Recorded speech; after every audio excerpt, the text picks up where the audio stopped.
Siguro kaya yung mga magulang natin, ayaw tayo malingat sa paningin nila noon dahil inaabot ng buwan o taon bago ka nila makasama. Siguro kaya palagi tayong inaalalayan sa paglalakad ng mga magulang natin. Kasi kapag tumanda, walang ibang tutulong sa atin kundi sarili lang natin.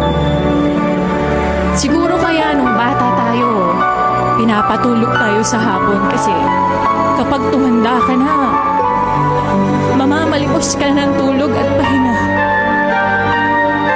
Siguro kaya pinapakain tayo ng masustansya noon para sa pagtanda mas malakas nating haharapin yung mga pagsubok ng buhay. Siguro kaya kailangan sabay-sabay kumakain noon.